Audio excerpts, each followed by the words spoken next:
ta'ala. D'accord? Donc, ce sera beaucoup plus simple. Après, sincèrement, chose que je ne vous conseille pas. Hein.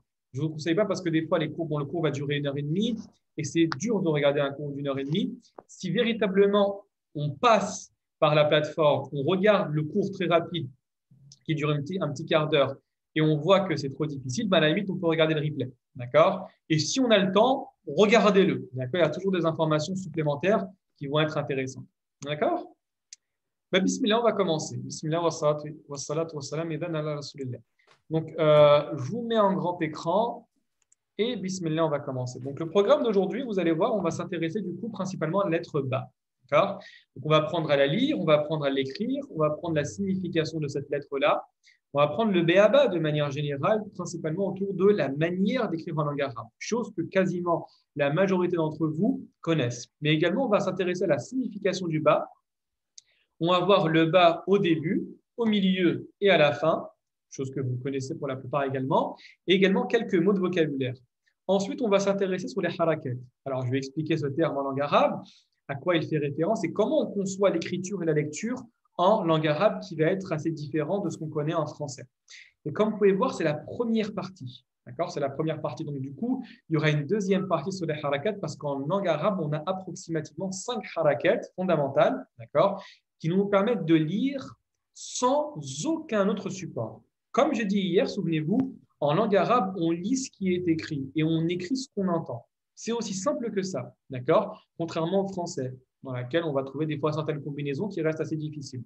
En langue arabe, j'entends baboun, j'écris baboun, tout simplement. J'entends waladoun, j'écris waladoun.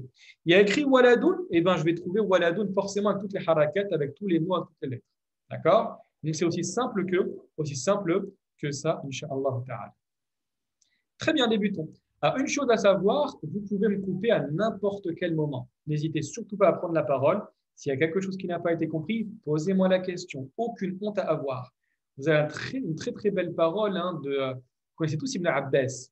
Ibn Abbas était le cousin du prophète sallallahu alayhi wa sallam. Al-Abbas était l'oncle du prophète sallallahu alayhi wa sallam. Ibn Abbas était connu pour l'interprétation qu'il avait du Coran.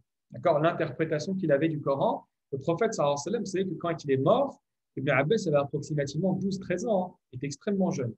Et un jour, le prophète sallallahu alayhi wa sallam lui a dit Allahumma faqihhu fi din wa allimhu at-ta'wil. Oh Dieu, accorde-lui la compréhension de la religion et enseigne-lui at-ta'wil. At-ta'wil en arabe, c'est l'interprétation des textes, en gros l'interprétation du Coran. Et donc Ibn Abbas était connu pour être l'un des plus grands, voire peut-être le plus grand commentateur du Coran à l'époque du prophète, plutôt à l'époque des compagnons. Et il avait un de ses élèves qui s'appelle Mujahid. Mujahid, si personne lise des fois le tafsir d'Ibn Kathir, on va beaucoup trouver le nom de Mujahid, qui explique les versets du Coran. Et lui avait une parole extrêmement connue, il vous disait « Ithnani la yata'allamani » Ithnani la yata'allamani al-mutakabbir wal-mustahi. Il dit qu'il y a deux personnes qui ne vont jamais apprendre. La première des choses, c'est l'orgueilleux, bien évidemment. Pourquoi leur poser une question alors qu'il est censé tout connaître? Et le deuxième, c'est le mustahi, celui qui a honte. C'est vrai, c'est vrai. En général, il n'y a pas de honte à avoir. Il n'y a aucune honte à avoir dans le domaine du savoir. Et toutes les questions qui vous traversent l'esprit ont été posées par des personnes qui sont aujourd'hui, et même dans le passé, beaucoup plus compétentes que nous tous. Pourquoi? Parce qu'ils ont osé poser la question. D'accord?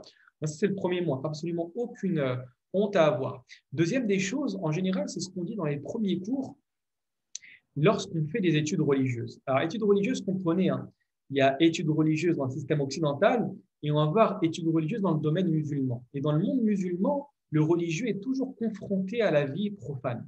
Donc, il n'y a pas véritablement de séparation, de dichotomie entre le monde profane, qui initialement signifie l'extérieur du temple, pour information, et le monde religieux. Tout est entremêlé, tout est ensemble. D'accord? Donc ici, quand vous dites que vous apprenez la langue arabe, c'est une science religieuse, bien évidemment.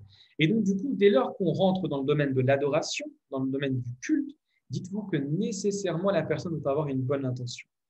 Vous avez tous entendu obligatoirement l'un des hadiths les plus connus du prophète, alayhi salatu wa salam. Innamal a'malu binniyat wa innama likulli imri'in ma nawa. Toutes les actions dépendent des intentions. Toutes les actions valent, les bonnes actions valent à partir de l'intention. D'accord? Et en fonction de l'intention, tu seras rétribué. En fonction de ta bonne ou ta mauvaise intention, tu seras rétribué. Et donc, du coup, la personne qui véritablement, dès le début, a une bonne intention, dans le sens, l'intention, comme disait Ahmed ibn Hanbal, c'est le fait de, dans le savoir, de se retirer l'ignorance dans laquelle elle baigne et également souhaiter retirer cette ignorance des autres. D'accord? En gros, c'est ça.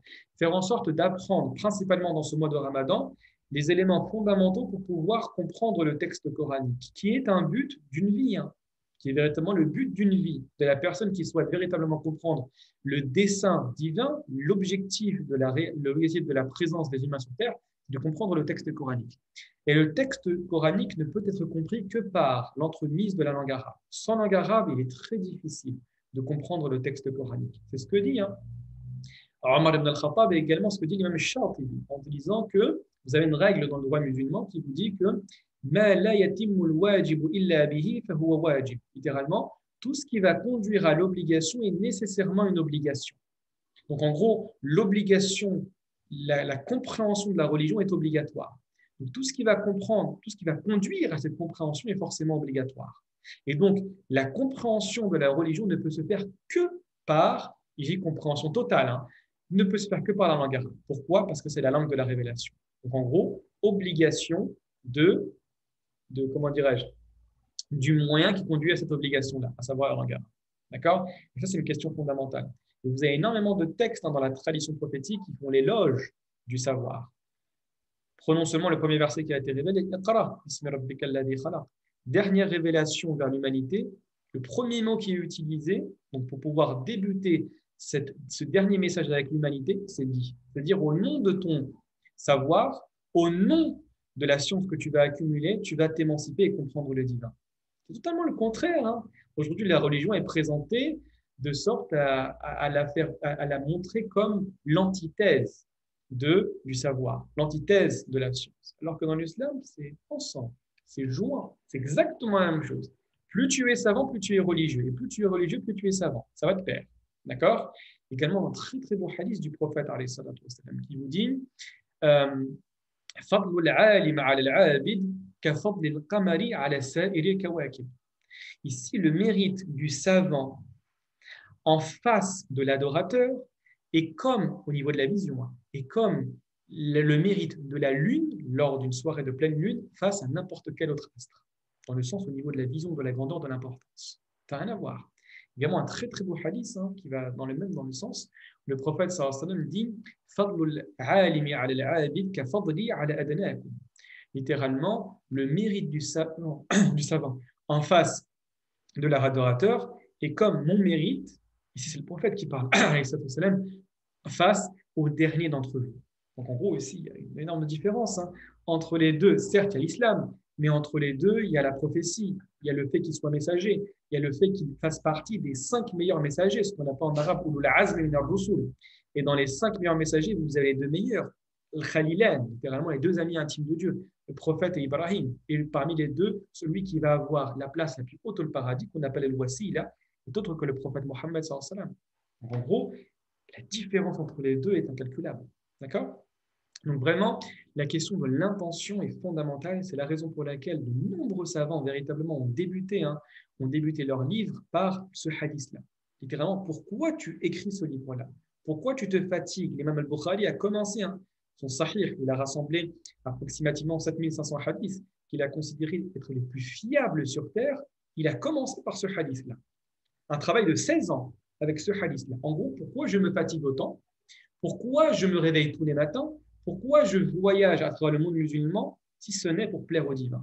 Donc il te dit, attention, si toi aussi tu veux être comme moi et tu veux véritablement faire quelque chose qui reste dans la postérité, fais en sorte que l'intention soit bonne.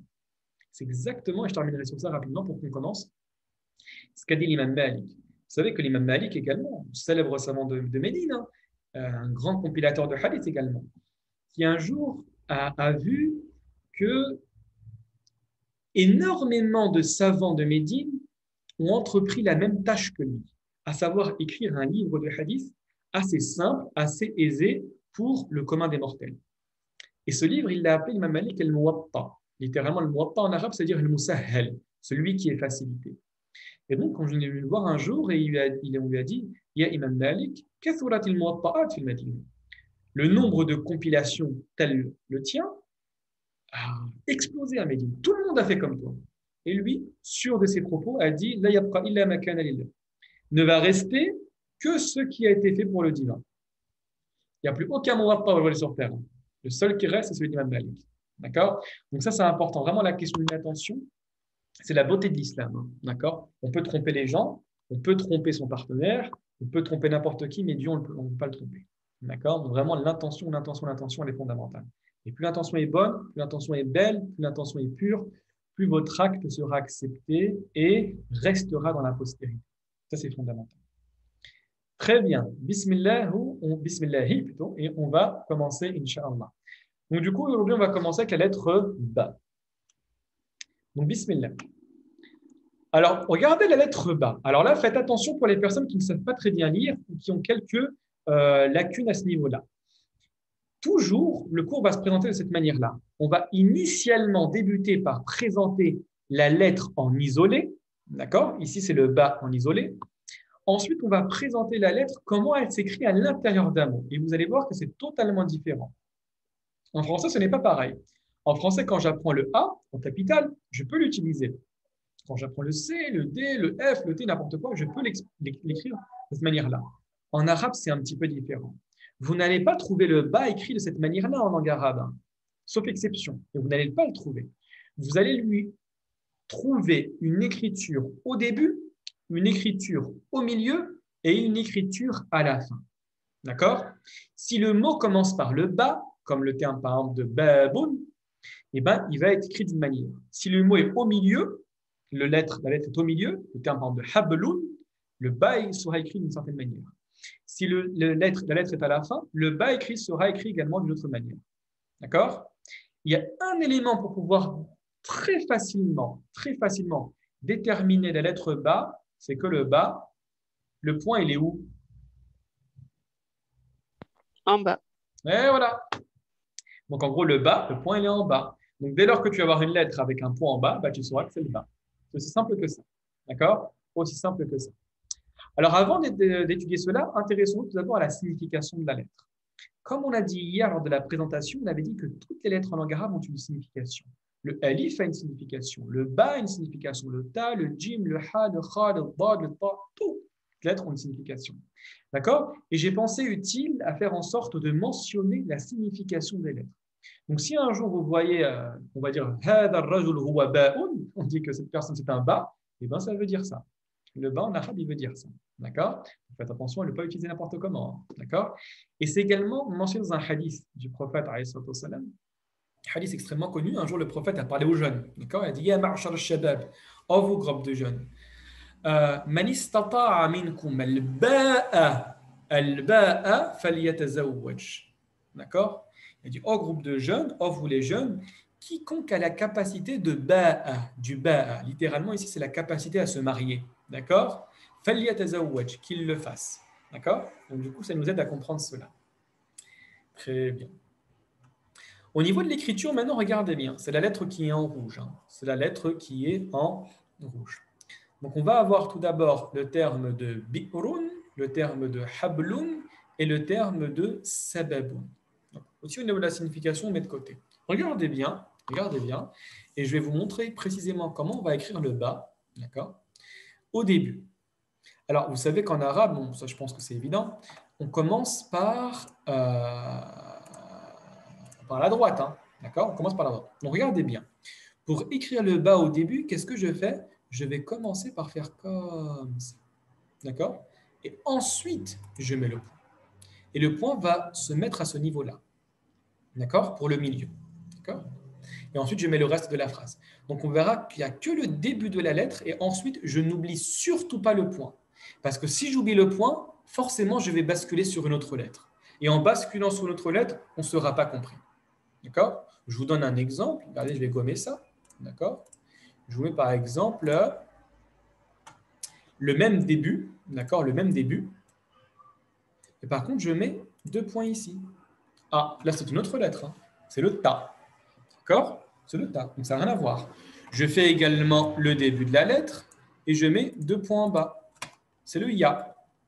Donc, ça n'a rien à voir. Je mets également le début de la lettre. Je mets 3 points comme ça. C'est le tha. Donc ça reste également problématique. Ça reste également problématique. Donc du coup, ne vous trompez pas au niveau des points. D'accord? Ne vous trompez pas au niveau des points. Très bien. On continue, Inch'Allah. Au niveau du milieu, vous allez voir, c'est extrêmement simple. On va faire ce qu'on appelle en arabe un nabira. Un nabira, c'est ça. Vous voyez l'excroissance ici qu'on voit? Ça s'appelle un nabira. D'accord? Donc du coup, je vais écrire ça et juste en dessous, je vais mettre un point. Ça me fait le bas. Exactement comme ici avec le terme de hablun. هذه الكلمة c'est le mot en arabe. هذه الكلمة هي كلمة حبل. بلون. حبل. D'accord? Donc ça veut dire une corde hein, pour information. Ça veut dire une corde. D'accord? C'est comme ça, c'est de cette manière-là. Et enfin, pour la fin, alors la fin c'est assez simple. La fin, soit vous allez la trouver écrite de cette manière-là, je vais expliquer quand par la suite, ou soit vous allez la trouver écrite exactement de cette manière-là. Donc qu'est-ce que je fais? Je fais un raccord avec la lettre précédente et ensuite je fais comme ça. Ça me donne le bas. D'accord? Et ici, on voit bien que le point est juste au milieu, en dessous et au milieu. D'accord? En dessous au milieu, avec le terme de sababun. D'accord? Avec le terme de sababun. Sababun, pour information, ça veut dire une cause. La cause. D'accord? La cause, comme on connaît en français. D'accord? Est-ce que ça va pour l'instant? Est-ce que c'est clair pour tout le monde ou quelqu'un a besoin que je réexplique dans l'ensemble? Vous connaissez ça ou pas? Oui, c'est clair. Ça va, c'est clair? Très bien. Quelqu'un veut que je réexplique ou ça va? Non. Ça va dans Non, l'ensemble? ça va. Très bien. Du coup, on avance, Inch'Allah ta'ala. Alors, voilà. Donc, je réexplique rapidement, d'accord? Début, le bas, il est comme ça, avec le terme de bi'run. Bi'run, c'est un puits, hein, pour information. Bi'run, c'est un puits, d'accord? Bi'run. Ensuite, on va voir au milieu le terme de hablun, le terme de hablun. Et enfin, on va avoir à la fin le terme de sababun et abun. Et regardez bien si j'ai mis deux exemples. J'ai mis deux exemples. Pourquoi? Pourquoi les deux exemples? Pour une raison toute simple. C'est que ici, vous avez une lettre qui va refuser d'être attachée. Et ici, une lettre qui s'attache. On verra par la suite que le alif refuse l'accord. Donc du coup, qu'est-ce qu'il va faire? Vous allez être dans la nécessité d'écrire le bas de cette manière-là. Donc de manière totale, tout simplement. De manière totale. Tandis que si la lettre est attachée, il suffit simplement de mettre un raccord. Donc ici, on a les termes de abun. Ma ma'na kalimat abun? Ma ma'na abun? Qui sait ce que ça veut dire? Le père? Exactement. Ahsanti. Ahsanti. Abun, effectivement, c'est-à-dire papa, le père. D'accord? Et pour information, ça c'est super passionnant, on va retrouver que le terme de abun, ce n'est pas véritablement le père qui a été ton géniteur. D'accord? Faites attention. Le géniteur en arabe, littéralement le père biologique, c'est le walid. Peut-être que vous avez déjà entendu ça en arabe. Mais le ab, ce n'est pas forcément celui qui a été à la base de ta conception. Pourquoi? Et ça, on le retrouve principalement dans le texte coranique. Partez du principe suivant, c'est que dans le Coran, il n'y a pas de synonyme. D'accord? Il y a des mots qui se ressemblent, mais quand Dieu va utiliser à certains moments le terme de ab et des fois le terme de walid, c'est que forcément il y a une nuance. Forcément, il y a une nuance. Et la nuance, on l'a déterminée à partir du Coran et principalement de l'histoire d'Ibrahim. D'accord? Ibrahim, vous avez déjà entendu ce prophète extrêmement important qui, les textes mentionnent que son père est en enfer. D'accord? Son père Azar est en enfer. Adorateur de statues. Et pour information, au module 2, on va voir l'histoire d'Ibrahim en détail. Mais par contre, il y a un problème. D'accord? C'est que dans la sourate numéro 9, Dieu dit clairement, d'accord? Dieu dit clairement qu'il a interdit à tout musulman de demander le pardon pour un défunt, d'accord? Le pardon pour un défunt, dès lors que cette personne s'est vautrée dans ce qu'on appelle en arabe le kufr. Le kufr, faites attention, ce n'est pas la mécréance, hein, comme on a tendance à le traduire en français. Le kufr, c'est la négation du divin. C'est-à-dire quand tu vas faire le choix intime de refuser le divin avec la présence de tous les éléments qu'il te prouve. En gros, c'est ça. Parce que littéralement, kafara, ça veut dire cacher. Donc, quand tu caches quelque chose, c'est tu sais qu'il est présent. D'accord? Donc, en gros, tu ne vas pas mécroire. Mécroire, c'est l'absence de croyance. Ici, non, c'est la négation. Donc, tu es dans l'action du refus. Ce n'est pas la même chose. D'accord? Et donc, du coup, Dieu, clairement dans le Coran, a interdit cela. Et il l'a interdit également à Ibrahim. Ibrahim a obtempéré. Il a accepté. C'était un prophète. Il ne fait pas ce qu'il veut. D'accord? Et donc, du coup, il s'est détaché de son ab à Azar, comme Dieu l'a mentionné dans le Coran. Par contre, on regarde dans la sourate numéro 14, dans la sourate Ibrahim en plus, il s'appelle Ibrahim. Ibrahim a déposé sa femme Hajar à la Mecque et il les a laissés, lui ainsi que son enfant Ismaïl. Et à un moment, il a levé les mains. Lisez je crois, l'avant-dernière page de sourate 14, la sourate 14. Et Ibrahim ici va demander pardon pour son père et pour sa mère. Mais le problème, c'est que le mot qui a été utilisé, c'est pas ab, c'est walid. Et à partir de ça, on en a compris que le véritable père biologique d'Ibrahim n'est pas Azar. Azar est soit l'oncle du prophète Ibrahim, ou soit une personne qui s'est occupée de lui. Et à partir de ça, on va beaucoup plus loin. Vous avez déjà entendu le hadith ou la parole extrêmement reconnue qui vous disent que les parents du prophète sont en enfer, alayhi salatu wassalam. Qui a déjà entendu cela? Ou personne n'a entendu cela? Si, oui, si. Vous avez déjà entendu cela, Oui, d'accord? bien sûr, oui. Effectivement, il y a des hadiths qui vous disent cela. Où un jour, le prophète sallallahu alayhi wa sallam a visité la tombe de sa mère et ensuite il a pleuré et ensuite Dieu lui aurait interdit apparemment de demander pardon. Un jour, un homme est venu le voir et il lui a dit: où est mon père? Il a dit: mon père, ton père est en enfer. Et le prophète sallallahu alayhi wa sallam a dit: mon père et ton père sont en enfer, etc. En fait, ce n'est pas référence au père du prophète sallallahu alayhi wa sallam. Ça fait référence à son oncle. D'accord? Parce que l'oncle paternel en arabe, il s'appelle également Ab, pour information. Il s'appelle également Ab. Et donc, ça fait référence sûrement à Abu Lahab. D'accord? Abu Lahab, l'oncle du prophète sallallahu alayhi wa sallam. Et vous avez l'imam Suyuti, pour information, qui a dit, il a écrit un livre, Les parents du prophète, qui a même traduit en français. Il dit que les parents du prophète sallallahu alayhi wa sallam étaient monothéistes. Théistes et seront au paradis, Inch'Allah. Ça, il faut le savoir. D'accord? Ça va par rapport à ça, tout le monde a des questions? Tout est clair? Alors, sourate, sincèrement, aujourd'hui dans la langue, quand tu dis ab, ça fait référence au père. D'accord? Pour prouver que ton ab n'est pas le véritable père, donc le géniteur, il faut un élément étranger. Il faut quelque chose qui vienne te le dire. Mais de manière générale, on dit par exemple aujourd'hui hada abi. D'accord? On va dire Abdullah wa Abu Muhammad alayhi salatu wassalam. En général, ça passe. Mais quand tu marques la nuance, quand tu dis hada huwa abuhu wa hada huwa waliduhu, on comprend qu'il y a une nuance. Mais sinon, dans la quasi-majorité des cas, Ab, c'est le véritable père. D'accord? C'est marrant, Mounir, parce que, enfin, Ustad, Wali, il me semble que ça veut dire aussi préfet, non? Alors, El-Wali, effectivement, le terme de Wali, littéralement, c'est pas même le terme dans le mariage, c'est problématique. Quand tu dis lui, c'est son Wali, littéralement, c'est son tuteur. C'est rabaissant pour la femme. Parce que littéralement, le tuteur, c'est celui qui n'a pas la capacité d'agir convenablement au niveau juridique et qui a besoin de quelqu'un pour pouvoir acter. Tu vois ce que je veux dire ou pas? La mise sous tutelle, on dit en français. Et le wali, c'est pas ça. Le wali, c'est plutôt le représentant. Le wali, littéralement, c'est celui qui va pouvoir te défendre en cas de litige. Et c'est vrai que dans un conflit, en général, lors d'un mariage, s'il y avait seulement l'homme et la femme, dans la quasi-majorité des cas, si l'homme est injuste, la femme va en subir les conséquences. L'homme ne va pas avoir peur de la femme au niveau physique, moi je vous parle, au niveau physique. Donc ici, en fait, l'islam a demandé à ce que la femme se présente lors du mariage avec son wali, littéralement celui qui pourra défendre au niveau physique et au niveau sociétal ses intérêts en cas de litige. En gros, c'est ça. Donc le wali, littéralement, c'est celui qui peut te secourir, celui qui peut te secourir en cas de différend. C'est la raison pour laquelle le wali, littéralement, ça peut être un gouverneur, ça peut être l'autorité de manière générale. Et aujourd'hui, on utilise en termes de wali, c'est le préfet. Avec le wilaya, littéralement le département, etc. Et le préfet, donc il y a une prolongation, on dit wali ou wali? Non, on dit al-waliyu. Al-waliyu.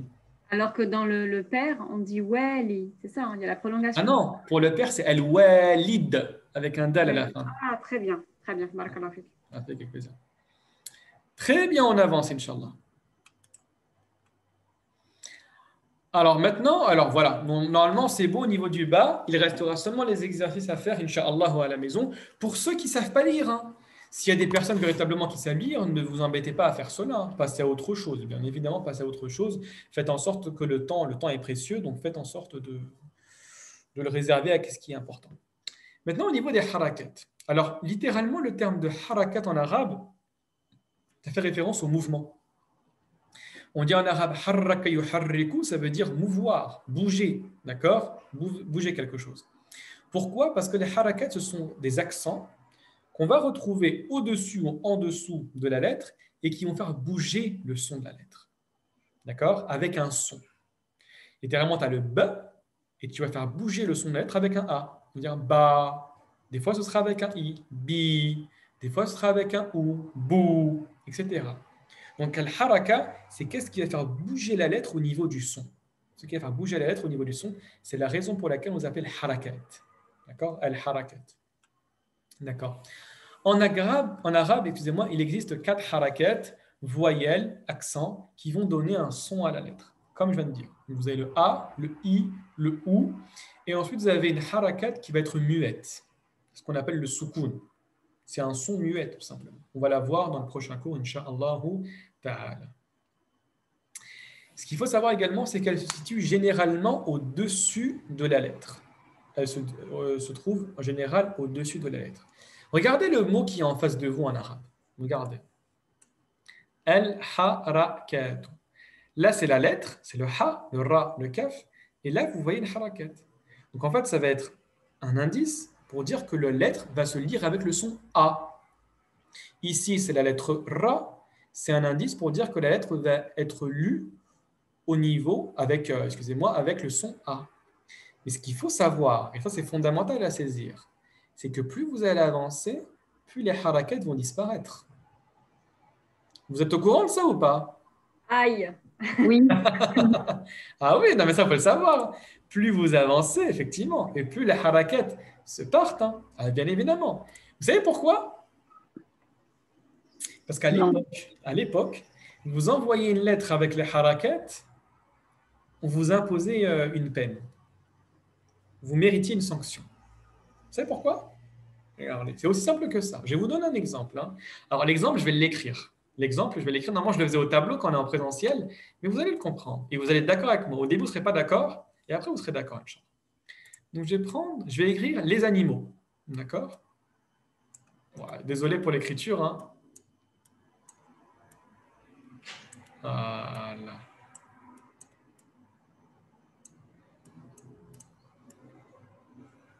D'accord. Là, vous êtes d'accord avec moi que j'ai écrit toutes les personnes qui sont présentes en face de moi ont réussi à lire les animaux. Mais les harakat en arabe, c'est ça. Regardez ce que je vais faire.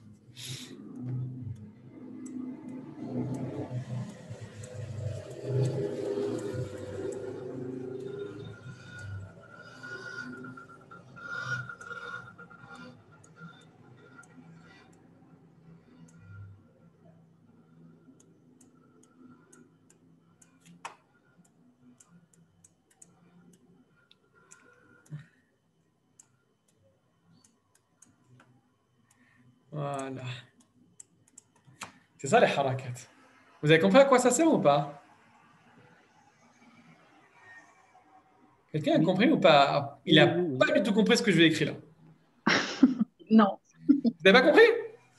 Bah, si, on a compris ce que vous avez écrit, mais je comprends pas en fait pourquoi ça sert pourquoi on les retire en fait. Je En comprends fait, pas la logique. ce que tu veux dire, Mounir, c'est qu'on est capable, même en écrivant non français, mais que tu écris par voilà, les animaux, AU devient O, on comprend quand même on le lit, on comprend le sens. Exactement, c'est ça en fait.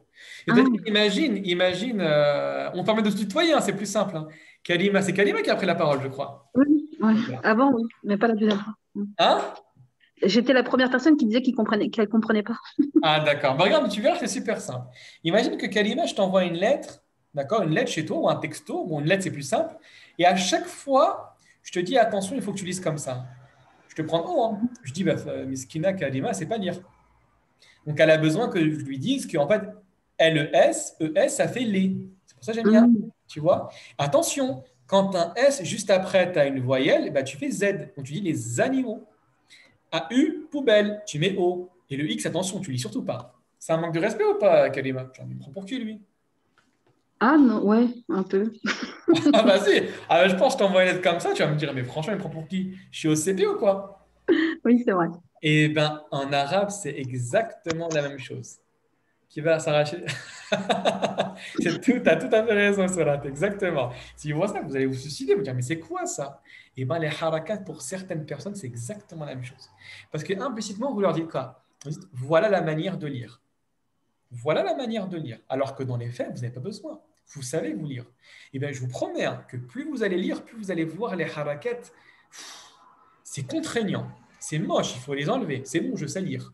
Si le mot, je l'ai lu 20 fois, 30 fois, 100 fois, Al-Fatiha. D'accord? Pourquoi je vais mettre le harakat? Je sais que c'est le Fatiha. D'accord?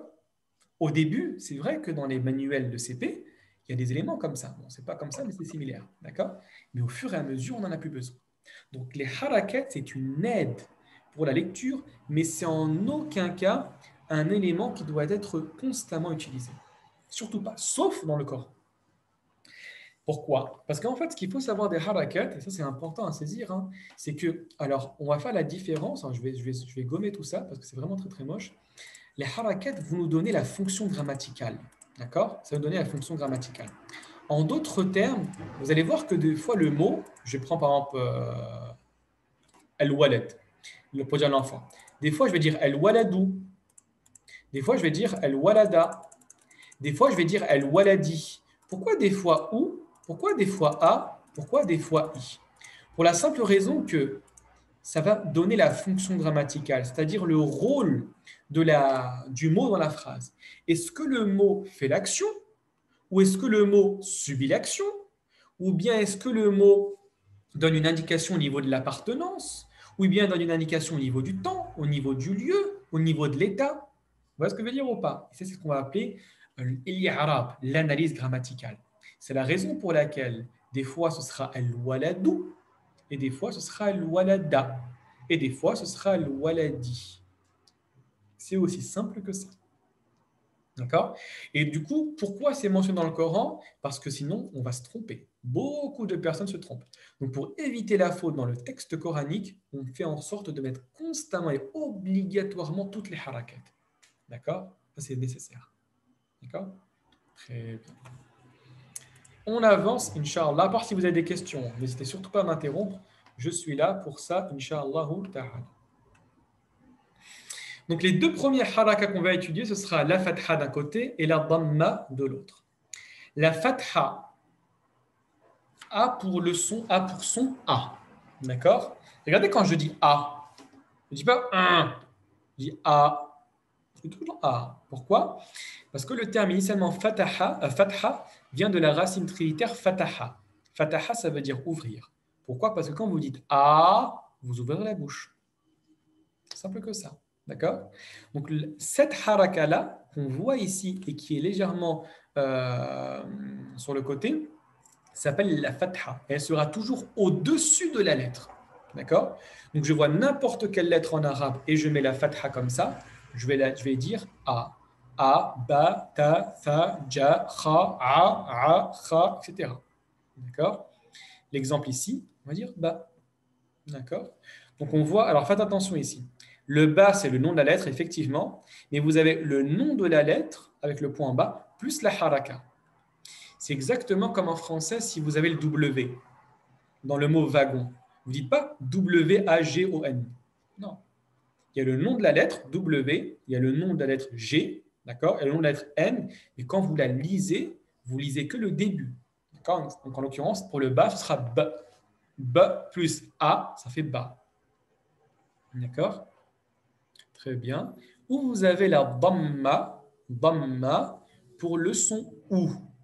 D'accord? Pour le son OU. Et en général, le son OU, en phonétique, il va être écrit seulement un U, seulement par un U. D'accord? Donc faites attention. Quand vous voyez un U, vous ne dites pas U, muslim. Vous dites mou, muslim. D'accord? Et là, alors, elle va s'écrire de cette manière-là. J'ai bien vous la représenter. D'accord? Donc, je vais mettre un tout petit peu plus grand. Vous faites comme ça. D'accord? On commence par le milieu et on descend. C'est la dhamma qui va avoir pour son le son. Et pourquoi on l'a appelé Dhamma? Regardez quand je dis ouf. Regardez mes lèvres. Je fais ouf, ouf, ou. Donc, du coup, ça fait quoi? Ça fait l'union des lèvres. Et donc, Dhamma yadummu, ça veut dire réunir en arabe. Donc, le fait que je réunisse mes lèvres, c'est pour créer le son ou. C'est la raison pour laquelle on a appelé dans Dhamma le son ou. D'accord? Très bien. Je vais effacer ça rapidement. Donc, vous avez par exemple, excusez-moi, tac, ici le terme. Alors, s'il y a une personne qui a une difficulté, peut me lire ce mot-là?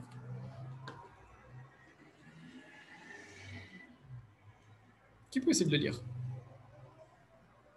Bou. Oh, c'est simple. J'entends pas très bien, je suis désolé. Bou. Alors, je suis désolé, j'ai entendu tout doucement. Bou. Quelqu'un a dit la bonne réponse? Bou. Bou, exactement. Ahsantum, c'est bou, d'accord? C'est bou. Donc, du coup, ici, ce qu'il faut savoir, tout simplement, c'est lire la lettre, le son bou. D'accord? Donc, on a le son ba plus ouf. D'accord? Le son ba plus. Alors, très rapidement, parce que je pense que la majorité d'entre vous connaissent l'écriture. Donc, qu'est-ce que je vais faire, moi? Je vais vous écrire rapidement 2 fois des bas et des bouts, et vous me dites si c'est au début, si c'est au milieu, c'est à la fin. D'accord? Donc, vraiment, on va dire en 2 minutes, pour ne pas perdre trop de temps. Donc, je vais. Voilà. Et vous me dites, je vais mettre en arabe, et vous me dites du coup, c'est quoi? Si je vous mets ça, c'est quoi? Bah, La forme initiale. Exactement, c'est ba, effectivement, c'est ba. C'est le ba initial avec la fatha.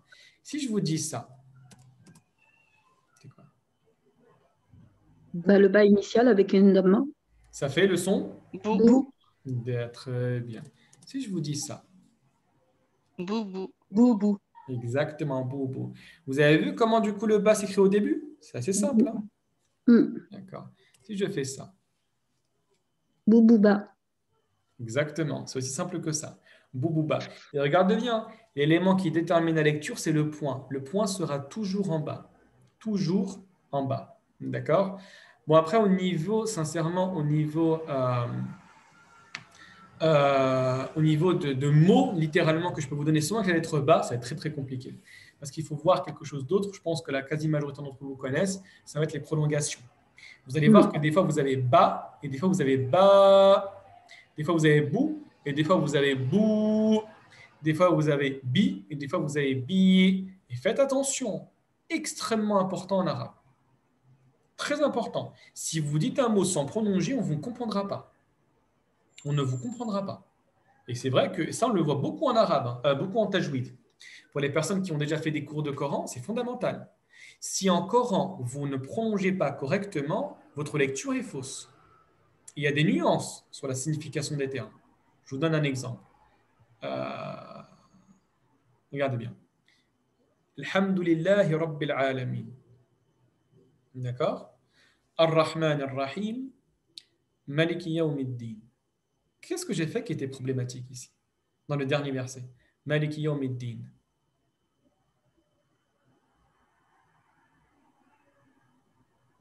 Bah, tu n'as pas prolongé. Exactement, je n'ai pas prolongé le ma, j'ai entendu ma, effectivement. C'est Maliki Yawmiddin. Et pour information, vous avez une variante de lecture qui dit Maliki Yawmiddin. Donc c'est valable en Warsh, principalement pour les personnes qui habitent au Maghreb, disent Maliki Yawmiddin. Et donc du coup, pas grammaticalement, morphologiquement, il y a une différence en arabe entre le Malik et le Malik. C'est pas la même chose, c'est pas du tout la même chose. D'accord? On va dire également à la fin Maliki Yawmiddin. Si je dis comme ça, Maliki Yawmiddin. Et Maliki Yawmiddin, vous changez radicalement le sens du verset. Maliki Yawmiddin, ad-din, c'est le jour de la rétribution. Si tu dis din, comme ça, c'est un ordre que je te donne, c'est de l'impératif pour dire prends cette religion, applique cette religion. Donc en gros, le maître du jour où tu dois prendre cette religion. Bon, personne ne vous comprendra. Personne ne vous comprendra. Donc, du coup, c'est très important de bien prolonger quand on va apprendre les prolongations ou pour les personnes qui les connaissent déjà, de bien les appliquer. D'accord? Mounir, je peux poser une question? Oui, bien sûr, avec grand plaisir. Justement sur Malik Yawmiddin, comment tu le dis le ma? Maliki. D'accord. Ok. C'est marrant que tu interviennes sur ça parce que moi j'ai des difficultés sur justement ça, Malik Yawmiddin. Comme je pars d'un handicap parce que je suis dyslexique en fait, du coup les sons je les entends pas. Ça a été très difficile pour moi l'apprentissage de l'arabe. Mais ça fait quand même 3 ans que j'étudie l'arabe et j'arrive toujours pas, et on me le reprend tout souvent parce que je fais un peu de problème en ce moment. Sur Ouais, j'ai tendance pas à dire ma, mais à dire ma. Et effectivement. il m'a C'est vrai qu'on fallu l'entend un petit peu, hein. oui, mais il m'a fallu des semaines pour pouvoir l'entendre, mais j'arrive toujours pas à le. Et ce problème-là, comme on m'a pas corrigé depuis plusieurs années, c'est maintenant que je découvre que, pareil, le bi, je dis pas bi, je dis bi. Ah, c'est pas évident, ça. Mais C'est c'est que pas c'est pas évident. très grave, hein. Et le maliki, je dis pas maliki, mais, c'est un mais, c'est pas un ma, mais un mais. Et je me reprends tout souvent sur ça. Mais tu sais que ça, on le voit en tajwid, hein. C'est ce qu'on appelle Oui. al-imala. C'est ce que je fais en ce moment, c'est pour ça qu'on me reprend. Ouais. En fait, al-imala, c'est ce qu'on fait des fois. C'est quand, par exemple, le son va plus se rapprocher du et. D'accord? Alors, je vais seulement fermer la fenêtre parce qu'il y a beaucoup de bruit, je crois, j'arrête. Oui, on dirait que tu es dans un rallye là, si je peux me permettre. Voilà. Désolé, il y avait beaucoup de bruit. Du coup, c'est mieux, je pense. En fait, ça, c'est ce qu'on appelle l'imala. Et pour information, c'est une variante de lecture, hein. D'accord. Après, pas au début, mais plutôt à la fin. Par exemple, on va dire وَالضُّحِي وَاللَّيْلِ إِذَا سَجَى مَا وَدَّعَكَ رَبُّكَ وَمَا قَلَى. D'accord? Donc, il y a une variante comme ça. Mais ce n'est pas extrêmement grave. Sincèrement, ce n'est pas D'accord. extrêmement grave. Sachant que quand il y a véritablement une difficulté à lire, ce n'est pas grave, hein. Le législateur ne prend pas en considération là. Ce qu'on appelle en arabe al-lahn al-khafi. Vraiment la faute, mais qui n'est pas prise en considération. Tu as de grands compagnons qui n'arrivaient pas, à dire le qa. Abdullah ibn Mas'ud n'arrivait pas à dire qa. Il disait ga. C'est une référence, Abdullah ibn Mas'ud, hein, mais il n'arrivait pas. C'est comme ça. C'est pas si grave que ça. Barakallahu fik. Ça fait quelque plaisir. Très bien. Bah, du coup, au niveau de l'écriture, on est arrivé à la fin. Est-ce que c'est clair pour vous? Est-ce qu'il y a quelques difficultés ou on avance? Sincèrement. Ça va pour tout le monde? Oui, ça va. Ça va? Très bien. Du coup, je vais vous partager alors, très bien. On va, Inch'Allah, avancer sur, je vais vous mettre, alors, où est ça? Voilà, participant ici. Je vais vous mettre ça. Alors là, ce qu'on va faire, Inch'Allah ta'ala, je vais vous demander de bien rester concentré, d'accord? Et on va apprendre du coup la manière de se présenter. Donc au début, qu'est-ce qu'on va faire? Je vais vous mettre la vidéo. C'est le premier cours. Il est extrêmement simple, d'accord? Donc, c'est tout à fait normal que vous trouvez assez simple, le cours, d'accord? Pour les personnes qui ont un petit peu de recul. Et plus on avance, plus vous allez voir le vocabulaire qui va être important, d'accord? Excuse-moi, salam alaikum. Comme salam. Salam alaikum, c'est Jawad. Dis-moi, j'ai une petite question, Oustaz. C'est par rapport aux 4 raka'at, là. On a appris donc juste la fatha et la damma, là. Exactement. C'est voulu, hein? D'accord. Bien évidemment. Ok. Le prochain cours, Ok. Inch'Allah, on va voir les deux autres harakat, d'accord? Et Ok, un autre cours, on Inch'Allah. verra une autre harakat. Donc, on y va Ok, mollo, ça mollo, marche. bien évidemment. Ok, ça marche. Barakallahu fik. Un truc qui est plus dur. Donc là, du coup, on va passer sur la manière de se présenter. Donc, en gros, votre exercice, vous, à la fin de ce cours-là, Inch'Allah ta'ala, ça va être de vous présenter de manière générale. Comment se présenter en langue arabe de manière extrêmement simple. Et tout le vocabulaire qui est là, vous devez le saisir. D'accord? Donc, moi, je vous conseille, pour l'instant, je vais mettre la vidéo.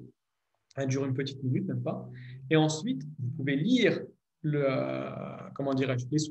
sous-titres, plus écouter. D'accord? Écoutez. Moi, je coupe ma caméra, je coupe mon micro, je fais en sorte que le son soit bien partagé et on se retrouve tout de suite.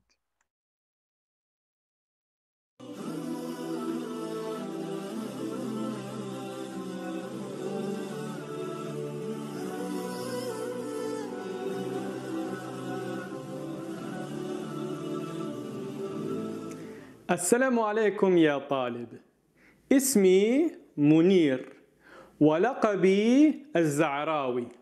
أنا من المغرب. أسكن في مدينة باريس. مرحبا بك في هذا الموقع. إلى اللقاء.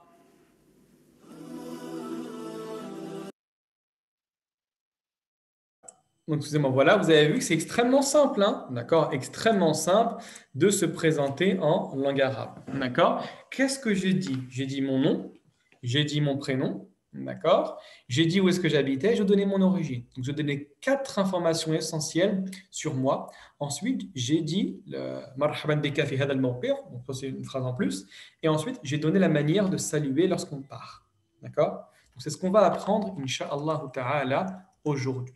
D'accord? Donc, je vais vous partager un nouveau PowerPoint et on avance sur ça, Inch'Allah ta'ala. Donc, on va essayer de parler un petit peu plus en arabe. D'accord? N'hésitez pas à prendre la parole si vous le souhaitez, bien évidemment. D'accord? Si vous le souhaitez. Bismillah. إذن اليوم عندنا الجملة الأولى. الجملة الأولى, donc la première phrase, Assalamu alaykum ya talib. Assalamu alaykum ya talib. D'accord? Donc, regardez bien. Est-ce qu'il y a une personne parmi vous qui ne sait pas lire ou qui a des difficultés sur la lecture? Ou est-ce que ça va dans l'ensemble? Ça va? Moi, ça va, mais comme une débutante, on va dire. Mais vraiment, voilà. Pareil. D'accord, d'accord. Ouais, la même chose à la lecture, c'est pas encore ça pour moi. D'accord. Et dans le sens ici, imaginez que je vous laisse 2 heures, qu'avec cette phrase-là, vous allez la lire. Ah oui, mais oui. oui. Parfait, c'est ce que je voulais savoir. Ouais, si on a 2 heures, oui. Moi, je Moi, pense. non. Hein? Qui ça? Moi, non, moi. Moi, j'avais. Jawad, non? Non, D'accord. non. Du coup, on va expliquer alors la manière dont tu vas utiliser Jawad ici, le phonétique. D'accord? Parce qu'en fait, regardez bien ici, vous avez une apostrophe. Et une apostrophe, ça a son impact. D'accord? Ça a son importance. Et ici, vous avez un T qui va être majuscule. Donc, du coup, ça a son importance. C'est la raison pour laquelle on va expliquer la manière de lire le phonétique. Faites attention, la lecture du phonétique, ça demande une certaine règle à respecter. Vous ne lisez pas comme vous lisez en français. Hein. D'accord? Donc, regardez bien. D'abord, on va oublier la règle qu'on connaît en français qui va dire, par exemple, le S est entre 2 voyelles, ça passe en Z. Surtout pas. Ici, on laisse le S comme il est. D'accord? Dès que vous voyez 2 S ou 2 lettres similaires, c'est que vous devez faire ce qu'on appelle le shadda. Vous devez insister sur cette lettre-là. Ici, vous n'allez pas dire assalamu. Non, vous allez dire assalam. Assalam. D'accord? C'est pour ça. La présence de 2 lettres est voulue. Est voulue. Donc, c'est pour insister. Donc, on dit as. Très bien. Ensuite, je vois un accent circonflexe. Je prolonge le son. Donc ici, c'est Assalamu.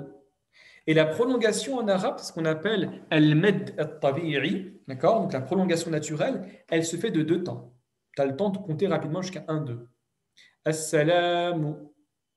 D'accord? C'est que ça. Donc ici, on voit qu'on va prolonger de 2 temps. Assalamu. Comme j'ai dit tout à l'heure, bon, des fois c'est OU, des fois c'est U. D'accord? Ça dépend. Mais ce sera toujours le son OU. Il n'y a pas le son U en arabe. D'accord? Ça, on le retrouve beaucoup chez les Turcs qui parlent arabe. D'accord? Ils disent salamu. D'accord? Ça, c'est une faute. Hein? Au niveau de l'arabe, c'est une faute. Donc, du coup, ce sera assalamu. D'accord? Assalamu.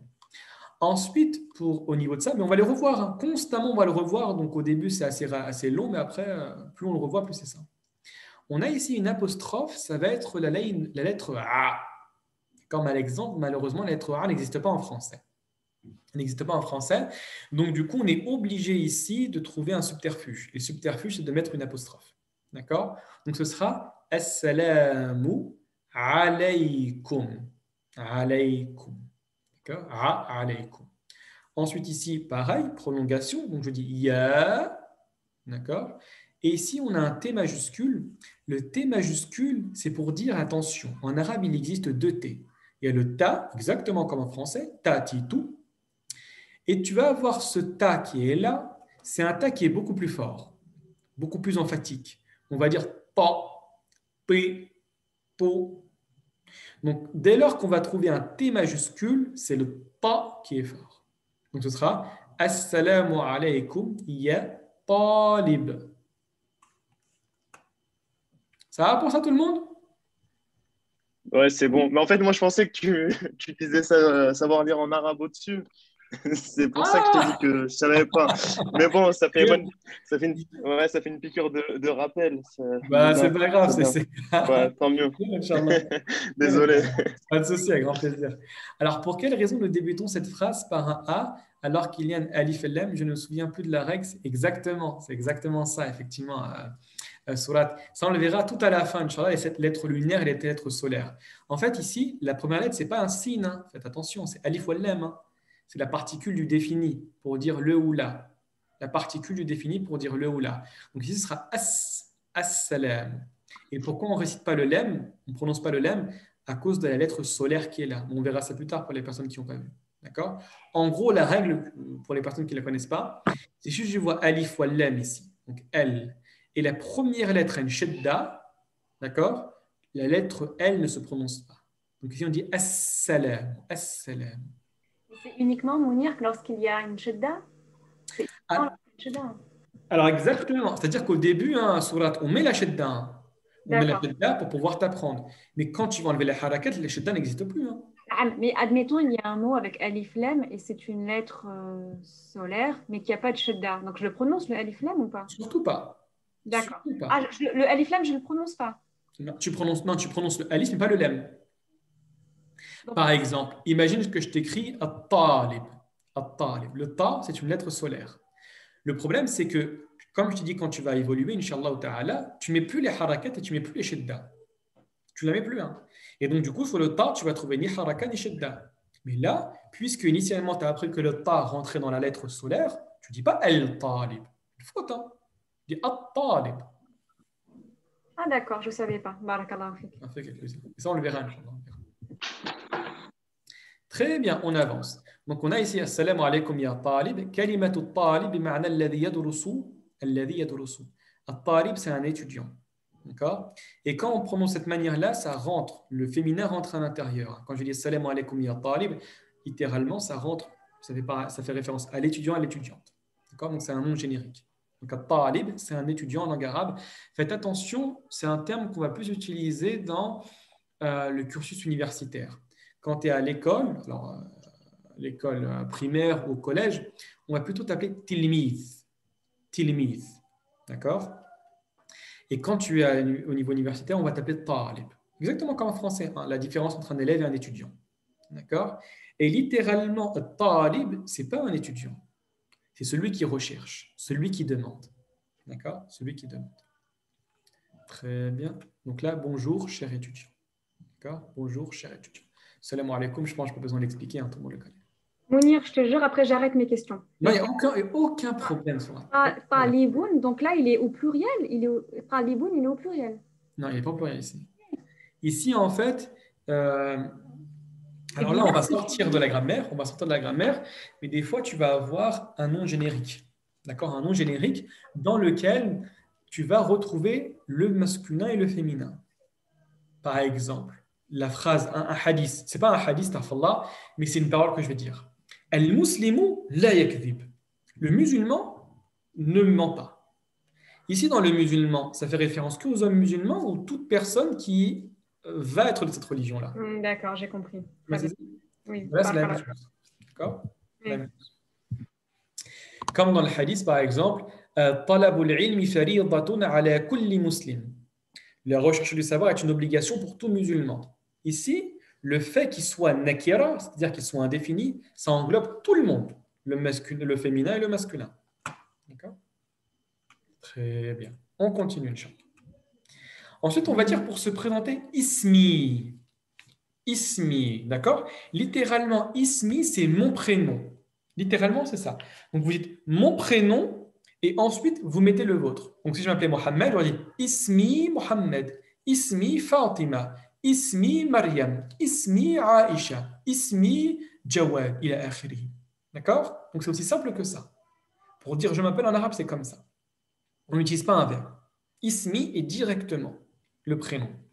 Et au niveau du ism, faites attention pour ceux qui savent écrire, d'accord?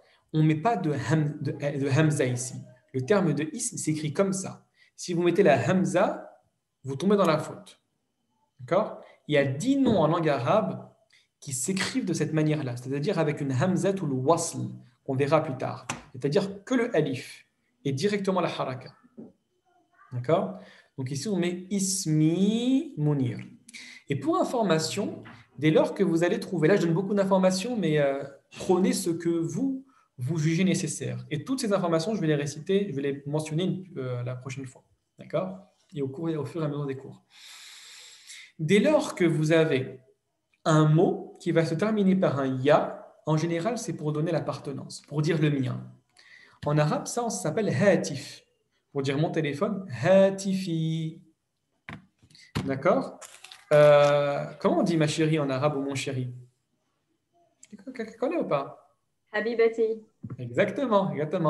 Habibati ou habibi. D'accord? En gros, c'est mon bien-aimé. Littéralement, c'est ça. Je prends n'importe quel mot et je mets le ya à la fin pour dire c'est le mien. D'accord? Donc ici, ce qu'on appelle, on verra ça beaucoup plus tard, ce qu'on appelle l'idafa, l'annexion. D'accord? Pour dire que c'est le mien, pour créer le sentiment d'appartenance. Donc vous, il suffira simplement de mettre ismi et ensuite vous mettez votre prénom. D'accord? Donc je m'appelle Mounir. Ensuite, vous avez walaqabi. Walaqabi. Donc ici, on va s'arrêter un petit peu. La première des choses à savoir, c'est le wa qu'on retrouve ici. Et tout ce que je dis est à télécharger. Le tableau de vocabulaire est à télécharger. Donc là, je le dis, mais c'est écrit. N'ayez surtout pas peur. Le wa que vous retrouvez ici, d'accord? Donc, alhamdoulilah, apparemment, tout le monde sait lire, donc c'est parfait. Le wa, c'est pour le dire le et en arabe. E-E-T. D'accord? Donc c'est la conjonction de coordination. J'ai mangé une banane et une pomme. D'accord? On va dire akaltu tufahatan wa mawzan. C'est un mot qui est invariable, qui ne changera jamais. D'accord? Et pour information, en langue arabe, quand vous voulez parler, ça va être contraire au français. Au français, on ne dit pas « j'ai mangé une pomme et une poire et une orange et une citrouille et des cerises et du pain et de la viande ». Vous êtes d'accord avec moi que cette phrase est totalement fausse. On vous comprend, mais c'est faux. Vous allez dire « j'ai mangé une pomme, virgule une poire, virgule une orange, virgule une banane et de la viande ». En arabe, tu peux mettre autant de wa que tu désires. Autant de wa que tu désires. Akaltu khubzan wa lahman wa burtuqalan wa tufahatan wa injasan, etc. D'accord? Donc il y a autant de wa que vous voulez sans aucun problème. D'accord? Très bien, on continue. Ensuite, vous avez le terme de laqab. Al-laqab en arabe, c'est le nom de famille. Al-laqab, c'est le nom de famille. Petite question, normalement vous l'avez saisi. Pourquoi j'ai écrit walaqabi ici? Pourquoi je n'ai pas dit wallaqab? Pourquoi j'ai mis un ya à la fin? Exactement. Exactement. Pour faire l'appartenance. Donc pour dire le mien, tout simplement. Walaqabi est mon nom de famille. D'accord? Walaqabi az-Za'rawi. Az-Za'rawi. D'accord? Ça veut dire quoi, az-Za'rawi? Non. Là, ça m'a fait, quand je l'ai su, là, ça m'a fait rigoler. C'est celui qui a pas d'argent et qui a pas de cheveux. Ça commence. Non, j'étais mort de là quand je l'ai su. Alladhi la sha'ra la wa la mal. Je dis, bah, ça commence. Khair, Inch'Allah. Vraiment, c'est ça. Za'ar. Et pire que ça, un jour, je me souviens, on était dans un khutbah. Et dans la khutbah, il y a un des professeurs qu'on avait, il nous disait que vous avez l'imam Ibn Hajar al-Asqalani. Ibn Hajar al-Asqalani, extrêmement connu, celui qui a expliqué Sahih al-Bukhari. Il vous dit qu'il a fait un chapitre entier de certains savants qui ont Zahara. Je connais ce nom de famille. Et en fait, c'est quoi? C'est un groupe de savants qui avaient Zahara. Zahara, ici, c'est des voyous. Je dis, c'est quoi mon famille que j'ai là? Vraiment des voyous. T'as une question là? Non, ça va? Il y a vraiment des voyous. J'ai dit, je sais quoi mon famille? Je vais changer mon famille. Tu vois ce que je veux dire ou pas? Créer, Inch'Allah, en espérant pas être héritier de ce nom de famille, Inch'Allah. D'accord? Très bien. Donc ici, vous mettez directement walaqabi, que ce soit pour un homme ou pour une femme d'ailleurs. C'est exactement la même chose. Pour un homme ou pour une femme, ensuite vous mettez directement votre nom de famille. Moi, ce que je vous conseille, alors quand vous savez comment vous prononcez votre nom de famille, en arabe, prononcez-le. Par exemple, ici, j'ai le terme de Hanifi. Donc, Hanifi, c'est du pur arabe littéraire. Donc, walaqabi Hanifi. Donc, absolument sans aucun problème. Quand vous avez un petit doute, posez-moi la question et je vais voir quelle est la racine. Parce qu'initialement, votre nom de famille, si vous êtes d'origine arabe, maghrébine, il a été francisé. Donc, des fois, il faut retourner à la racine pour voir comment ils l'ont francisé. D'accord? Par exemple, Ben Nasser. Ben Nasser, c'est Ibn Nasser. Ibn Nasser, donc c'est purement de l'arabe. Pour les personnes qui veulent savoir, Ben Taloul, je crois que c'est comme ça. D'accord? C'est Ben, Ibn, notamment Ibn, Taloul. Taloul. Normalement, ce sera comme ça. Alors, carrément, ouais, j'ai jamais entendu ça. J'ai jamais entendu ça, mais alhamdoulilah, tu as une particularité que les autres n'ont pas. D'accord? Alhamdoulilah. Très bien. Donc ça, walaqabi az-Za'rawi. D'accord? Donc vous mettez comme ça. Donc ça va être walaqabi az-Za'rawi. Bon, ici, apparemment, ça ne sera pas un grand monde, donc alhamdoulilah. D'accord? Et mon nom est Zahraoui. Très bien. Ensuite, vous avez Ana mina al-Maghrib. Donc ici, Ana, ça renvoie à moi. Ana en arabe, c'est je, moi. D'accord? Et faites très attention. Regardez bien en français comment on dit je suis originaire du Maroc. Vous avez besoin d'un verbe en français. D'accord? Vous avez besoin d'un verbe. En arabe, on n'a pas besoin de verbe. Ça, c'est une jumla qu'on appelle jumla ismiya. On verra ça beaucoup plus tard, Inch'Allah. En français, on la traduit par phrase nominale. C'est-à-dire une phrase dans laquelle il n'y a absolument aucun verbe. Et vous ne devez pas avoir de verbe. Vous mettez ana, donc moi, je, min. Min, en arabe, ça veut dire de, le début. Et vous mettez le pays. Donc, imagine que, par exemple, j'ai envie de dire je suis originaire, je suis de l'Algérie. Qui peut essayer de me faire la phrase? Ana min al-Jazair. Exactement, Hassan, c'est très bien. Ana min al-Jazair. Aussi simple que ça. Je suis de France. Ana min France. Exactement. Hassan, c'est très bien. Ana min Faransa. Donc, il suffit simplement essayer de changer le mot. D'accord? De changer le mot. Ana min Faransa, Ana min al-Jazair, Ana min al-Maghrib, Ana min Tunis, Ana min Belgique, Ana min Pakistan, etc., etc. Et je vous ai donné le nom des principaux pays, hein, d'accord? En dessous. D'accord? Si c'est une personne qui veut savoir et qui n'a pas réussi à trouver, elle me dit et je lui enverrai, Inch'Allah, la manière de dire son pays. Et si, Mounir, on dit la phrase. Ah oui, j'ai compris. Quand on dit Ana, yani asli min al-Jazair, mais ça veut dire mes origines sont d'Algérie. En fait, c'est exactement la même chose, effectivement. Asli, c'est mon origine. Donc, tu peux dire, hein, en fait, soit tu vas dire Asli min al-Maghrib, mais ici, c'est plus précis, d'accord? Ou tu vas dire Ana min al-Maghrib. Et Ana min al-Maghrib, c'est la manière la plus simple de se présenter. On dit, par exemple, Min ayna anta, tu viens d'où? Ana min al-Maghrib. D'accord? Et ici, on comprend que ça fait référence à l'origine. La Ana min al-Jazair. Ana, tu vas dire Asli Jazairiya. Jazairiya. Et par contre, c'est un petit peu plus compliqué ici. Ouais. Ou Asli min al-Jazair. Exactement. Tu peux أعيد من فضلك؟ أعيد ما في مشكلة. أقول مثلا أصلي من الجزائر أو أقول أصلي جزائري. جزائري. جزائري. Mais c'est un peu plus complexe ici. جزائري. Ok. بارك الله فيك. Je vais le noter. Avec plaisir. Ça va pour ça? Très bien. Donc là, on va voir بعض الأسماء للبلدان. بعض الأسماء للبلدان. البلدان معنى كلمة البلدان بمعنى les pays. عندنا البلد الواحد والجمع le pluriel البلدان. Alors là, il y a une difficulté malheureusement qu'on va rencontrer en langue arabe et ça, on va dire, c'est la difficulté où vous allez souffrir. Vraiment, vous allez souffrir. Malheureusement, c'est difficile, mais c'est un côté de la beauté de la langue arabe. C'est qu'en français, pour créer le pluriel, c'est très simple. Maison, je mets un S. Bateau, je mets un X. Table, je mets un S. Eau, je mets un X, etc. Donc, O, S ou X, voilà, c'est extrêmement simple. Par contre, en langue arabe, ce n'est pas évident. La quasi-majorité des pluriels en langue arabe vont avoir besoin d'un nouveau terme. C'est-à-dire que le terme est totalement différent. Je vous donne un exemple. Imamun, c'est un imam. Pour dire les imams, c'est immatun. Ça change radicalement. Masjid, la mosquée, les mosquées, masajid. Un téléphone, c'est hatif. Le pluriel, c'est hawatif. L'eau, en arabe, c'est le ma. Le pluriel, c'est miyahun. Au début, ça fait peur. Franchement, au début, ça fait peur. On dit, oh là là. À chaque fois que je vais apprendre un mot, je vais apprendre en double.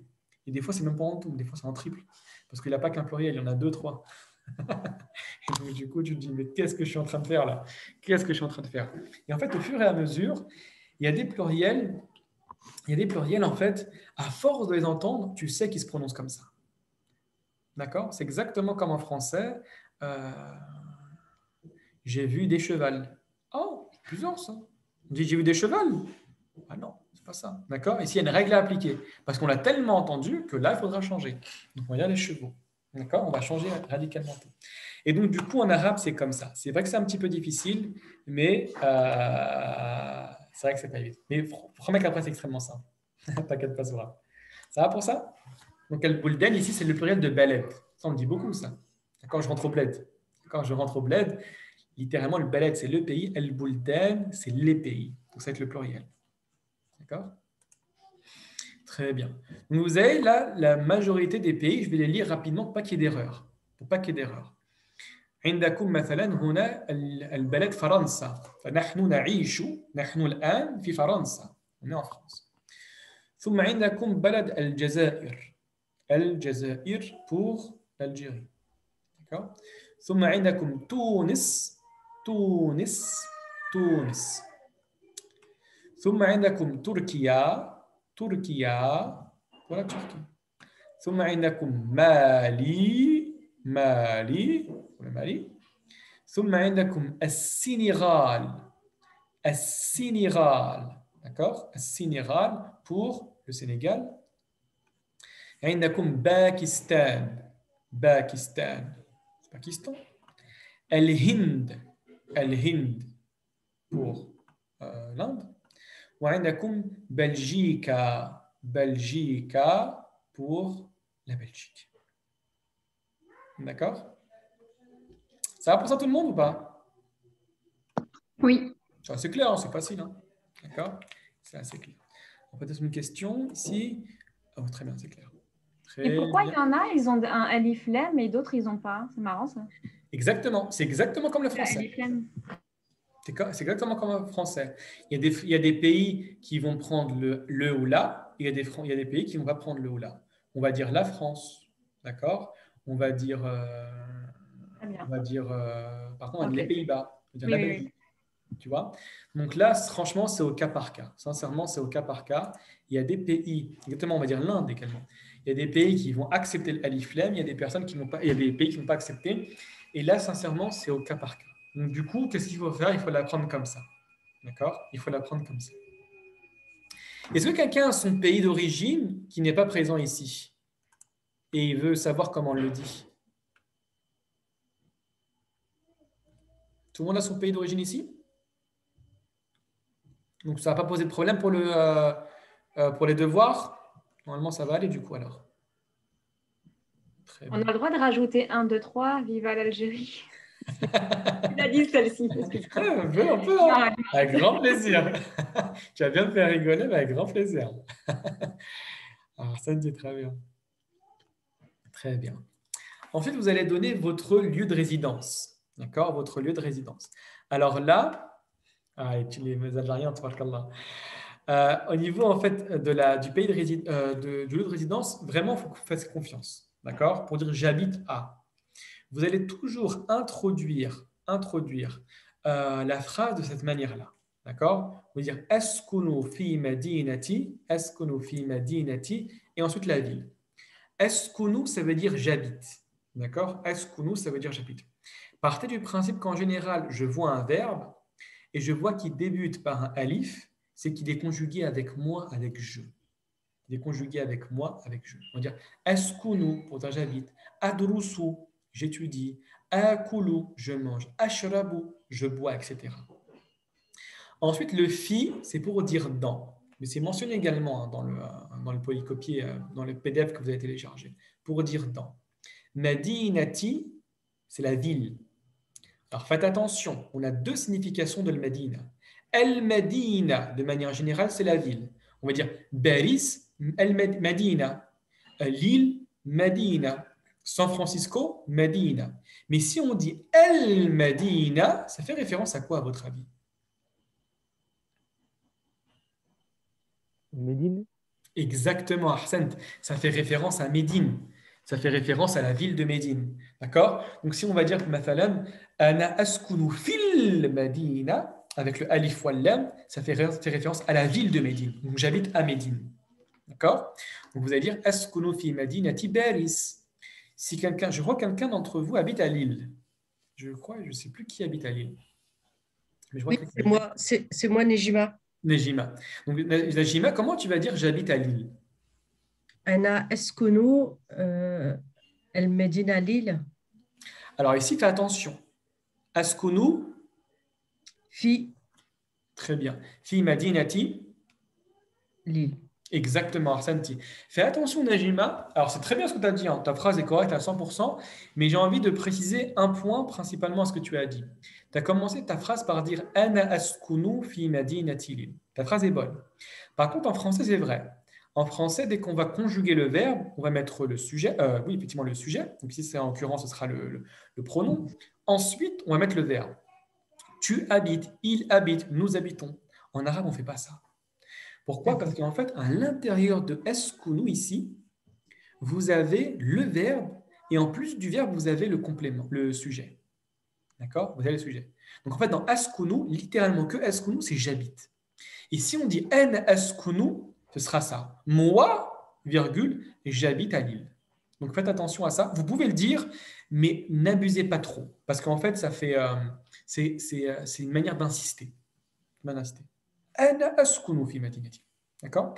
Askunu fi madinati Paris. Askunu fi madinati New York. Askunu fi madinati Paris. Askunu fi madinati Saint-Denis. Ila akhirihi. D'accord? Ila akhirihi. C'est comme ça qu'on dit j'habite en arabe. D'accord? D'accord? Donc j'habite à Paris. Très bien, on continue. Ensuite, vous avez, alors là, ce sera pour marquer la fin, et c'est des mots à bien utiliser en langue arabe pour pouvoir faire en sorte d'emmagasiner du vocabulaire. Vous avez marhaban. Marhaban, c'est bienvenue en langue arabe. Marhaban.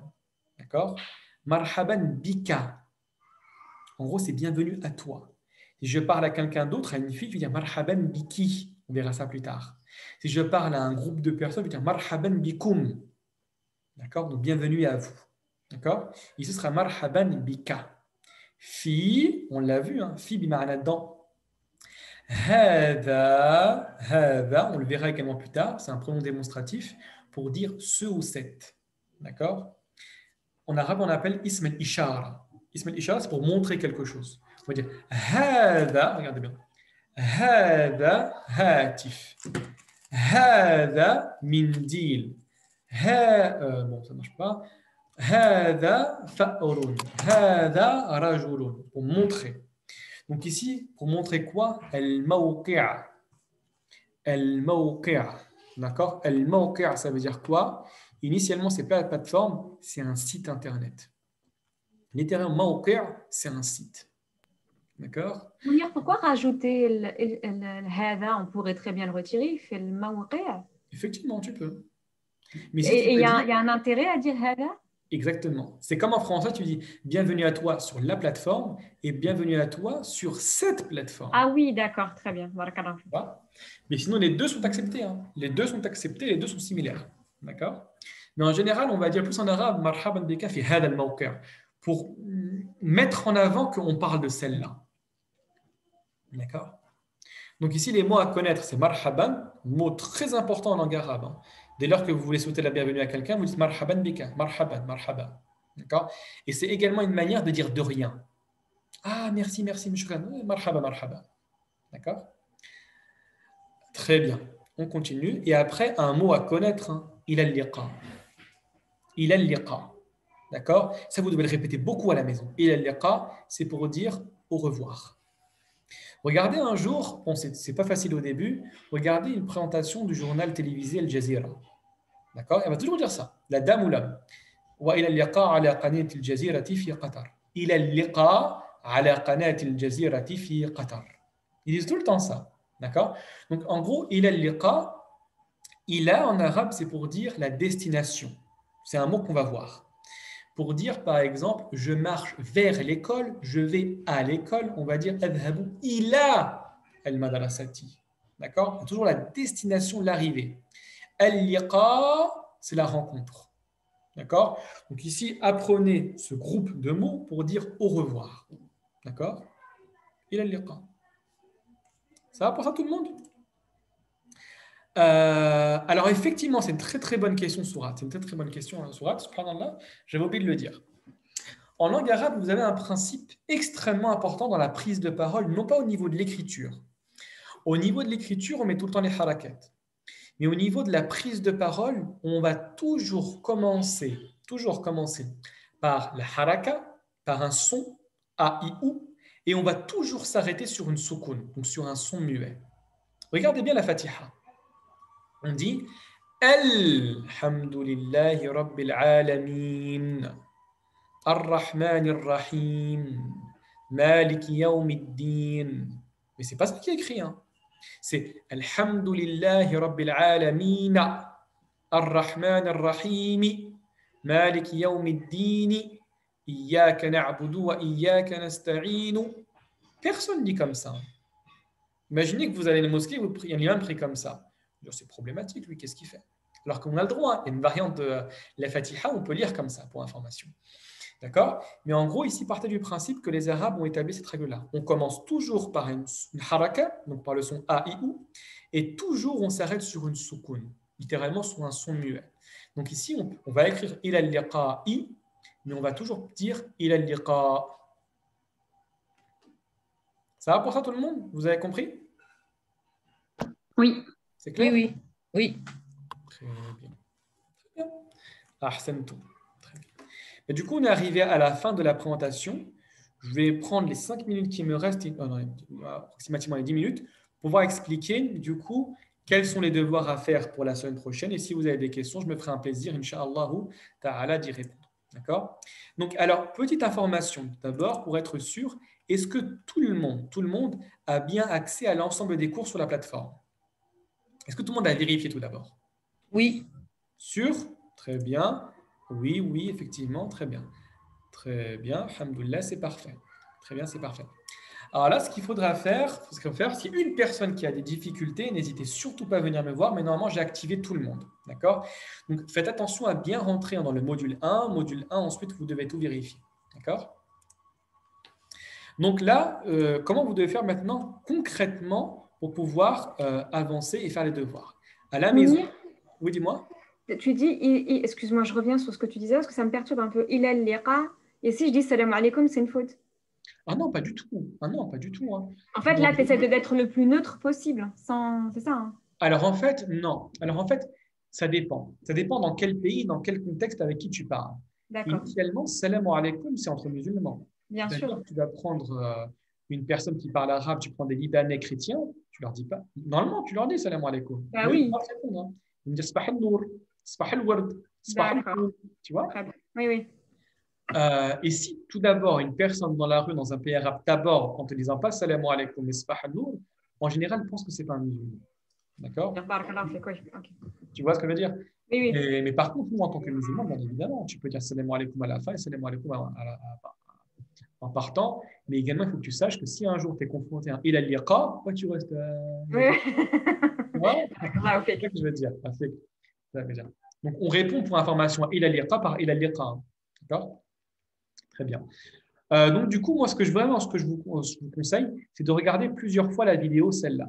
Au début, on lit, on a expliqué aujourd'hui, je pense que c'est assez simple au niveau du vocabulaire. Et plus vous l'écoutez, plus ce sera simple. D'accord? Donc, vous faites ça. Ensuite, la deuxième des choses qu'il faudra faire, ça va être à la maison, faites-le. Vraiment, faites-le. D'accord? C'est l'exercice d'ici de prononciation. Donc ici. Ismi. Je m'appelle. Je m'appelle. Ismi, ismi, ismi. Au moins pour être sûr de la vocalisation. D'accord? Au moins pour être sûr de la vocalisation. Très bien. Ensuite, vous avez par exemple. Ana. Ana. Moi. Je, moi, etc. D'accord? Très bien. Ensuite, n'hésitez surtout pas à faire beaucoup de fois cet exercice. Moi, je conseille en général entre 2 et 3 fois. Et c'est très rapide. Hein. D'accord? Très rapide. Tu répètes tout simplement.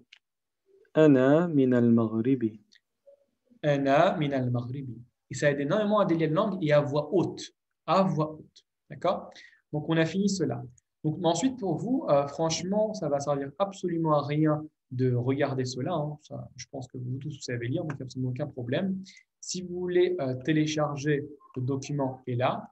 Et si vous voulez vous habituer à prendre la parole, faites cet exercice-là, comme on a dit hier.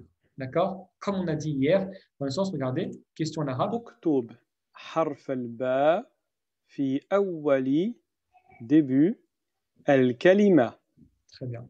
Donc là, c'est extrêmement clair. Uktub harf al-ba fi awwal al-kalima. C'est extrêmement simple. Tu prends un papier. Si vous savez lire, ce n'est pas la peine de le faire. Par contre, la question numéro 4 et la question numéro 5, ça va être à l'oral. Donc ici, à l'oral, je vous ai expliqué hier, mais pour vraiment que ce soit sûr, regardez, on va prendre la question, par exemple, numéro 5. ما صوت الضمة A, M, ou. Très bien. Ma sawt damma. Donc ici, vous savez tous, damma, ça fait ouf. Donc vous allez ici. Alors, bon, je vais le supprimer ici. Voilà. Et donc, qu'est-ce que je fais ici? Je réponds à la question. Ici, pour répondre à la question, vous allez être comme en français. Quand on vous pose une question, vous devez nécessairement prendre la fin de la question pour pouvoir répondre. Comment tu t'appelles? Je m'appelle Mounir. Où est-ce que tu habites? J'habite, etc. Qu'est-ce que font les petits garçons dans la cour? Les petits garçons dans la cour, et après tu mets la bonne réponse. Donc vous, basez-vous sur la question pour pouvoir reproduire la réponse. Donc, ma sawt damma, vous allez dire sawt damma, ou, et vous posez la question, et vous enregistrez. D'accord? Vous avez le corrigé ici si vous ne voulez pas me l'envoyer, mais moi je préfère qu'on me l'envoie. D'accord? Pourquoi est-ce que tu as dit Ana min al-Maghrabi, mais Ana min al-Maghreb? Ah oui, parce que là on est en cours. Ah oui. Ah oui. Quand on est en cours. Ah oui, c'est une très bonne question. Effectivement, c'est une très bonne question, Sourat. Parce que tout à l'heure, j'ai dit le contraire. Très bien. En fait, quand on est en cours, on fait. Tu es d'accord avec moi que le professeur de français également, quand il est dans la classe, avec des élèves, il va parler comme il parle dehors. Lui, il va articuler, il va en faire plus, il va ouvrir la bouche. Pourquoi? Pour que tu puisses parler convenablement. Et bien là, c'est exactement la même chose. C'est-à-dire que ici, si tu dis Ana min al-Maghribi, c'est implicitement pour te dire qu'à chaque fois que tu vas trouver le mot min, après, le mot va avoir une kasra. Min al-Maghribi, min al-Jazairi, min al-Madrasati. Et donc, au fur et à mesure, si un jour tu vas entendre min al-Madrasatu, tu vas avoir mal à l'oreille. Je n'accepte pas ça. D'accord? Et donc, implicitement, c'est une manière de te dire, ben voilà, à ce moment-là, tu sais qu'à chaque fois qu'il y a min, le mot après, il prend une kasra. Et au fur et à mesure, je vais enlever la kasra. Et toi, tu vas connaître la règle. D'accord? Très bien. Et enfin, vous avez l'évaluation. L'évaluation est très, très simple. Hein. D'accord? Vraiment, l'évaluation est très, très simple. Regardez, je vous laisse la regarder très rapidement. Donc, la traduction, vraiment, je vous invite à faire la traduction, à me l'envoyer. Hein. Vraiment, ne négligez pas les devoirs. Vraiment, ne négligez pas les devoirs. Allah, ça prend pas beaucoup de temps, mais imposez-vous les devoirs. Et au niveau du coup de l'exercice, vous allez voir qu'il est juste là. Il suffit simplement de remplir les espaces vides. D'accord? Donc, vous mettez votre prénom, votre nom de famille, Ana mina, votre pays, Askunu fi madinati, j'habite dans la ville, Marhaban bika fi hada al-mawqi' ila al-liqa. Par contre, regardez bien, faites attention, je terminerai sur ça, Inch'Allah. Quand vous m'envoyez devoir, dites-vous que ce doit être parfait. C'est-à-dire, vous ne devez pas m'envoyer un devoir ismi Zaid. Non, il faut que ce soit parfait. C'est-à-dire que vous allez vous dire, là, le professeur va être content. D'accord? Donc, ismi Karim, wa laqabi Ben Nasr, ana min al-Jazair, askunu fi madinati Clermont-Ferrand, etc., etc., etc. Ça va pour ça ou pas tout le monde? C'est clair? Oui. Oui. Ça Oui. va? Oui, oui. Est-ce que quelqu'un, du coup, a une question? Est-ce que vous voulez que je vous remonte rapidement? Parce que je crois que, pour que ce soit sûr, comment envoyer les devoirs? Vous voulez que je vous remonte la procédure ou vous vous souvenez? Oui, ça serait bien que tu remontes, Bien. s'il te plaît. Très bien. Donc, imaginez ici, vous faites la traduction. Donc là, je vais la supprimer encore pour que ce soit clair. D'accord? Le devoir, je le fais en page 4, évaluation. Je le fais à l'oral. Je fais ici, je clique ici. D'accord? J'arrête. obligatoirement, je enregistre. Si vous n'enregistrez pas, vous allez perdre votre fichier. Je enregistre ici. Ensuite, là, c'est bon, je suis satisfait. Je fais quoi? Évaluation. Ça m'envoie à cette page-là. Demander une correction. Et ensuite, vous sélectionnez le fichier. Donc là, ça va être… pardon, excusez-moi, c'est pas ici, je suis désolé. C'est juste en bas, d'accord? C'est… alors, excusez-moi, c'est où? Sélectionner un fichier audio, c'est ici, c'est surtout pas ici. Hein. Ça va être… Ah, c'était leçon 1 se présenter, mon évaluation, effectivement, c'est celui-là. J'appuie ici et je vais… Alors, je peux l'écouter hein, pour voir si c'est sûr. Ensuite, envoyer la demande de correction. Moi, je reçois une notification. Regardez, j'en ai 2 ici en attente. Et dès que je vous réponds, il y aura écrit répondu. C'est aussi simple que ça. Ok, top. Merci beaucoup. De rien. Et moi, j'avais une question aussi, Mounir. Moi Hier, tu as parlé dans le programme de passer 20 à 30 minutes par jour. Mais qu'est-ce qu'on doit faire en fait? C'est l'exercice du coup? Exactement. C'est-à-dire, en fait, il n'y a pas que l'exercice, hein, l'évaluation. Hein. Il y a le fait de répéter. Ok. Tu sais, ça, c'est un travail. Il y a le fait de lire. Il y a le fait également de regarder encore la vidéo. Il y a le fait également, quand tu vas télécharger, il faut lire aussi. Hein. D'accord? Ça, on est passé rapidement. Mais il faut le télécharger, le fichier PDF, il faut le lire à la maison pour pouvoir vous habituer à lire. D'accord? Il y a le vocabulaire également à apprendre par cœur. D'accord? Donc, en gros, ça va être ça. Moi, je vous conseille sincèrement, si vous vous basez sur le planning que je vous ai donné, ce sera pas mal. Vraiment, ce sera pas mal. Un jour pour la lecture, un jour pour la répétition du vocabulaire, un jour pour envoyer les devoirs. En général, les devoirs, c'est tout à la fin, quand j'ai bien maîtrisé. D'accord? Mounir, excuse-moi, le planning, tu nous l'as envoyé? Alors, le planning, effectivement, je l'ai mis sur le Drive. Oui. Je pense, là, juste avant le cours, vous avez reçu un mail avec le lien pour le Drive. D'accord, il est sur le Drive. Effectivement, le planning, tu vas aller dans présentation, donc tu vas trouver un fichier en PowerPoint. Ok. D'accord? Et il est à l'intérieur. Ok. Alors, il y avait une question, je crois, on peut en enregistrer plusieurs de suite et choisir. Bien évidemment. Par contre, fais attention, faut bien s'enregistrer parce que sinon, après, ça s'écrase, ça s'efface. D'accord? Donc, tu peux même m'en envoyer plusieurs hein, et je te dirai si c'est bon ou c'est pas bon. Mais en général, le premier, c'est simple. Là, à partir du 3e, 4e cours, vous allez voir, les devoirs vont être un peu plus complexes. Mais si vous vous habituez, vous restreignez aujourd'hui à faire quelque chose de précis, bien, envoyer les devoirs à l'heure, ce sera parfait par la suite. Ça va par rapport à ça, tout le monde? J'ai juste une question. Dis-moi. Par rapport à l'écriture, là, pour l'instant, on commence à essayer de visualiser, écrire, ou pour l'instant, on laisse de côté et on privilégie l'oral? Alors, non, au niveau de l'écriture, bien… Alors, qui m'a posé la question? Karima. Alors, Karima, toi, tu sais les lettres ou pas? Ou tu sais lire? Moi, je connais vraiment que les lettres. Après, je pourrais lire, mais j'ai encore du mal à savoir ce qui se lit, ce qui se lit pas et tout ça. Mais voilà, ça va. Très bien.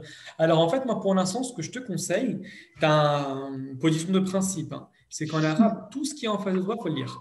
D'accord? Donc, pour l'instant, en fait, tu vas essayer de lire en fonction de ce que tu vois, et même en faisant des fautes. Et au fur et à mesure, on va voir des règles de lecture qu'on va appliquer dans certains textes pour savoir comment fallait lire. D'accord? Et pour l'instant, aide-toi de l'audio et également de la vision. D'accord? Si vraiment tu lire à 100%. D'accord, mais l'écriture, du coup, vous conseillez quand même de recopier, d'essayer d'enregistrer les… Ouais. Après, véritablement, moi, ce que je conseille personnellement, c'est ce que je faisais. Hein. C'est qu'à chaque fois que j'apprenais un mot, je l'écrivais. Oui, voilà, ça rentre. Je l'ai marqué comme ça. Vraiment, c'est une marque comme ça, tu vois. D'accord, ok. Je vais essayer. Écrire sur un cahier. Hein. Écrire sur un cahier. Ok. D'accord? Oui, c'est bon. Quelqu'un a une question? Mounir, moi, je voudrais juste… ça fait 3 ans que j'étudie l'arabe, mais je n'ai jamais osé poser cette question. On est bien d'accord que même… c'est-à-dire que moi, par exemple, quand je lis, je lis, c'est-à-dire que je décortique à chaque fois chaque lettre, mais à un moment donné, comme pour le français, je me souviens quand j'étais petite, on avait arrêté de lire, mais on reconnaissait des mots. Donc l'idée, c'est d'arrêter de décortiquer et de reconnaître des mots, c'est ça l'idée. Bien évidemment. On est bien d'accord, ok. Bien sûr. Et pour ça, il faut lire. Pour ça, c'est quoi l'idée? C'est de lire beaucoup pour pouvoir reconnaître et ne plus décortiquer. C'est exactement ça.